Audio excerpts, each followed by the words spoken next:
नेहा सिंह जी, कब से आप थिएटर में? 2019 से।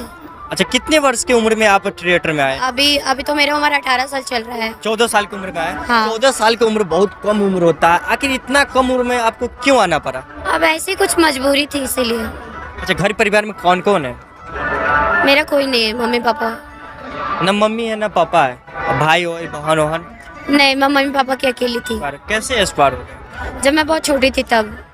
हाँ, मम्मी को कैंसर हो गया था और पापा का एक्सीडेंट हो गया था। नमस्कार, स्वागत है आप सबका खबर बिहार झारखंड न्यूज चैनल पर। मैं हूं आपके साथ सरोज कुमार गुप्ता और आप देख रहे हैं श्री अर्जुन बाबू पशु मेला एवं हाट बाजार शोभा सम्राट थिएटर, जो जलवा दिखाते हैं आपको रात के 9 बजे से लेकर सुबह 4 बजे तक। उसी हसीना चेहरा से हम मिलवाते हैं, गोपालगंज के रहने वाली हैं, उनसे हम बात करेंगे और ये कब से थिएटर में आया, आखिर क्यों आना पड़ा, इन सब बातों की हम जानने के। क्योंकि देखिए, थिएटर जो आप सभी लोग जानते हैं, लेकिन पर्दे के पीछे के क्या कहानी है इसको हम जानने की प्रयास करेंगे। सीधे रुक करते हैं। क्या नाम हुआ आपका? मेरा नाम नेहा सिंह। नेहा सिंह। अच्छा नेहा सिंह जी, कब से आप थिएटर में आए हैं? 2019 से। 2019 से, तो काफ़ी समय हो गया, 4 वर्ष हो गया। हाँ, अच्छा, कितने वर्ष की उम्र में आप थिएटर में आए? मैं तब अभी तो मेरा उम्र 18 साल चल रहा है। 14 साल की उम्र में आए? हाँ। अच्छा, 14 साल की उम्र बहुत कम उम्र होता है, आखिर इतना कम उम्र में आपको क्यों आना पड़ा?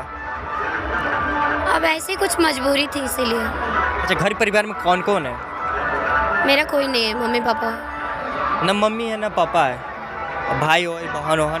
नहीं, मैं मम्मी पापा की अकेली थी। अच्छा, घर परिवार का सिर्फ एक ही सदस्य थे, तो मम्मी पापा मतलब डेट कर गए या फिर? नहीं, एक्सपायर हो गए। दोनों लोग एक्सपायर? कैसे एक्सपायर हो गए? जब मैं बहुत छोटी थी तब। कुछ जानकारी उस विषय पर? तब मैं 1.5-2 साल की थी। अच्छा, घर परिवार के लोग बताए होंगे ना कैसे एक्सपायर कर गए वो? हाँ, मम्मी को कैंसर हो गया था और पापा का एक्सीडेंट हो गया था। तो देखिए, कोई भी थिएटर में अपना जलवा दिखाने के लिए आते हैं तो कोई दुख की पहाड़ लेकर ही आते हैं, क्योंकि मैंने बहुत सारी लड़कियों से इंटरव्यू लिया, लेकिन इसमें कुछ न कुछ दुखी की घर ही रहता है। कोई भी लड़की आना नहीं चाहता इस लाइन में। बहुत सारे लोग जो हैं, अच्छा इसमें अगर आए हैं तो कैसा लगता है इसमें, क्योंकि इसमें कि बहुत सारे लोग जो हैं नेगेटिव सोचते हैं, तो उस पर क्या कहना चाहेंगे?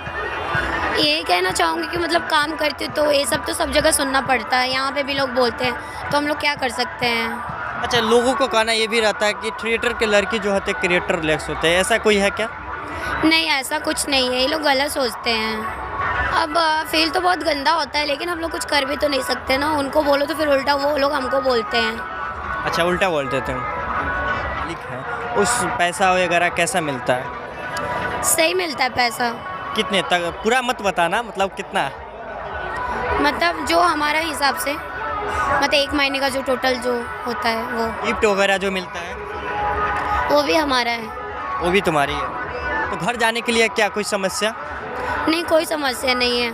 जब मन चले तब चल जा सकते हो? हाँ, परमिशन लेके जा सकते हैं। जा सकते हैं। अच्छा, जब यहाँ कैसे पता चलता है कि फलाने जगह पर थिएटर का आयोजन हो रहा है, या फलाने जगह कैसे पता चलता है? हमारे जो मालिक है वो बोलते हैं कॉल करके कि यहाँ थिएटर लगेगा, आप लोग आ जाओ। बोलते हैं कि यहाँ पर थिएटर होने वाला है, आ जाइए। हाँ। और रहने की कैसा व्यवस्था रहता है? सही है, टेंट वगैरह लगे उसमें रहते हैं हम लोग। अच्छा, सुरक्षा की बात होती है, क्योंकि आप लोग लड़की हैं, लड़की लोग को लिए सबसे बड़ा चीज़ है व्यवस्था। सही है, सब अपने अपने हम लोग अपने अपने गार्जियन के साथ आते हैं, और मालिक भी बाहर लड़के सबको रखते हैं कि कोई अंदर ना आए। अच्छा, खाने पीने के लिए यहाँ पर कैसा व्यवस्था रहता है? खाने पीने का भी सही है। सब चीज़ सही है। अच्छा, बहुत सारे लोग जो आते हैं गिफ्टिंग करते हैं, तो बहुत सारे लोग जो है नेगेटिव भावनाओं से देखते हैं, उन लोगों के क्या कहना चाहेंगे? वो लोग देते तो गलत रीज़न से है, लेकिन हम लोग नहीं सोचते, सबकी अपनी अपनी सोच है। अच्छा, अपनी अपनी सोच है।